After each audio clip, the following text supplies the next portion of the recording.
Assalamualaikum warahmatullahi wabarakatuh. Jadi di sini saya akan memaparkan hasil resum laboratorium lingkungan yang telah dipelajari dari materi pertama hingga materi terakhir. Sebelum itu, izinkan saya memperkenalkan diri. Perkenalkan, nama saya Nur Anissa, NIM 13201061 dari Teknik Lingkungan 2020. Oke, selanjutnya yaitu adalah outline dari resum materi yang saya lakukan. Yang pertama ada metode sampling, yang kedua ada parameter fisik kimia air, selanjutnya ada parameter pH, lalu ada asiditas alkalinitas, selanjutnya ada jar test, yang selanjutnya ada analisis BPC, BOD dan COD, lalu ada kesadahan, nitrogen, dan juga analisis fosfat. Yang pertama kita masuk ke metode sampling.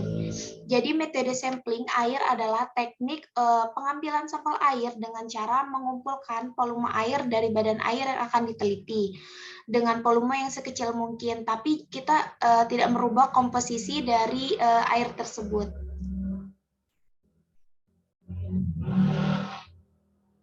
Oke, selanjutnya adalah lokasi sampling air menurut SNI. Di sini bisa kita lihat bahwa lokasi sampling air sungai, danau, tanah dimasukkan mengikuti Standar Nasional Indonesia 062412 tahun 1991. Selanjutnya yaitu pertimbangan pemilihan lokasi pada sampel. Jadi di sini kita harus mengetahui maksud dan tujuan pemantauan yang kita lakukan. Yang kedua adalah kita harus mengetahui kondisi geografis dari badan air tersebut. Yang ketiga, sampel air harus diambil di lokasi yang dianggap bercampur dengan sempurna.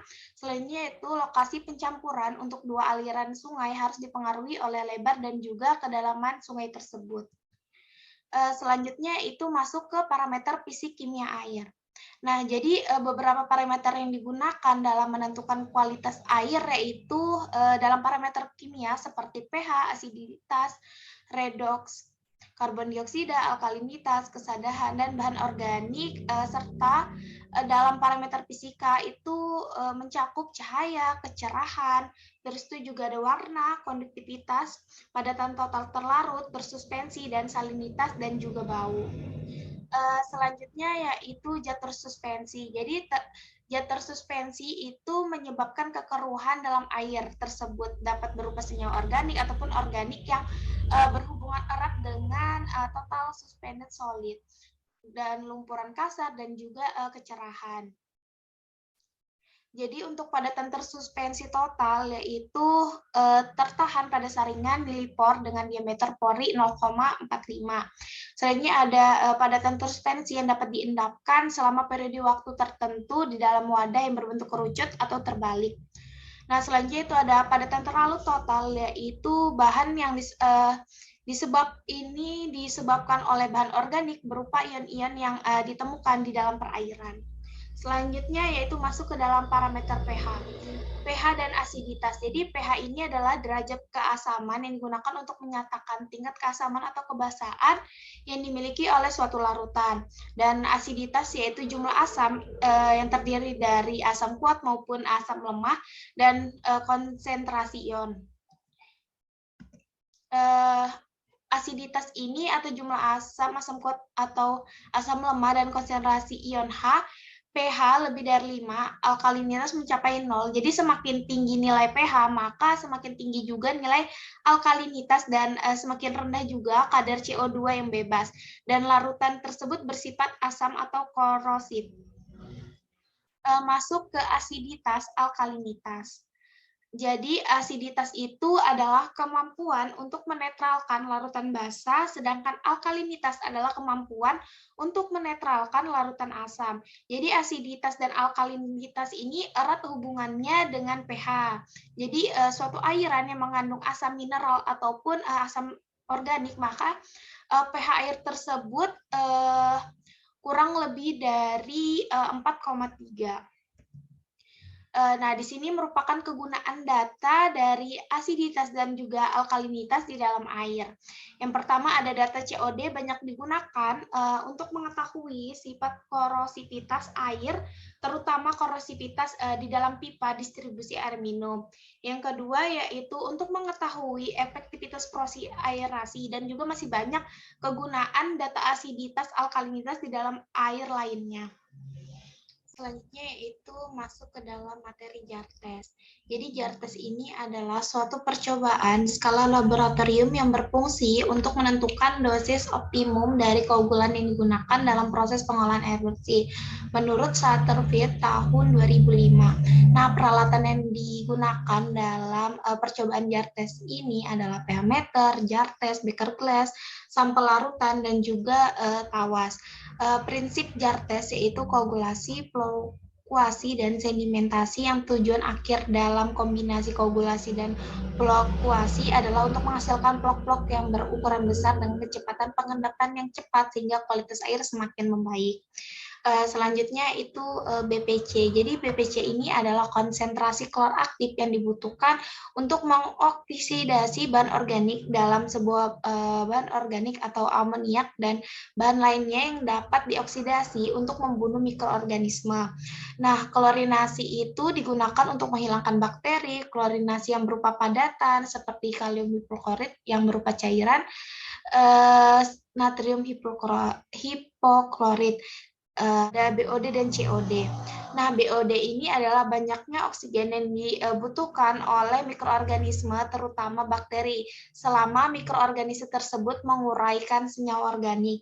Dan COD adalah merupakan jumlah kebutuhan senyawa kimia terhadap oksigen untuk menguraikan bahan organik. Selanjutnya yaitu kesadahan. Kesadahan adalah kandungan mineral-mineral tertentu di dalam air yang umumnya ion kalsium dan magnesium dalam bentuk garam karbonat. Lalu ada derajat keasaman. Jadi di sini ada 4 tingkat derajat keasaman. Yang pertama ada lunak, yaitu di antara 0 sampai 75 mg per liter.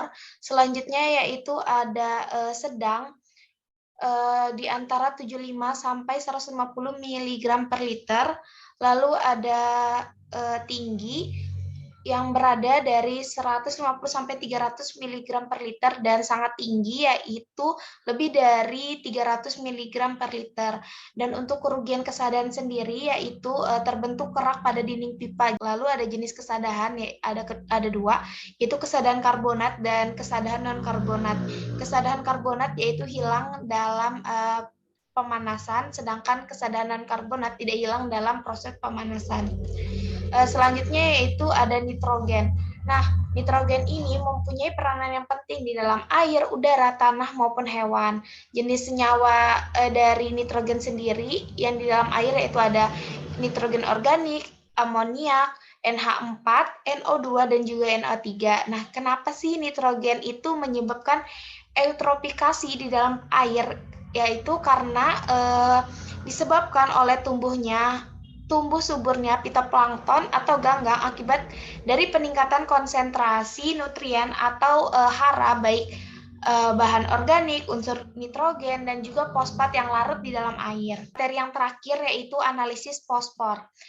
Jadi senyawa fosfat dalam air dapat berasal dari limbah domestik, limbah pertanian, maupun limbah industri. Apabila kadar fosfat pada air sangat rendah atau kurang dari 0,01 mg, maka pertumbuhan tanaman dan ganggang akan terhalang atau yang disebut oleh oligotrop. Dan apabila kadar fosfat dan nutrien lainnya tinggi, maka pertumbuhan tanaman ganggang akan semakin banyak atau disebut dengan keadaan eutrop. Nah, sehingga tanaman tersebut dapat menghabiskan oksigen di dalam sungai atau kolam pada malam hari atau bila tanaman tersebut mati dalam keadaan yang sedang dicerna atau yang disebut bigas. Baik, mungkin itu saja yang dapat saya sampaikan. Kurang lebihnya mohon dimaafkan. Wassalamualaikum warahmatullahi wabarakatuh.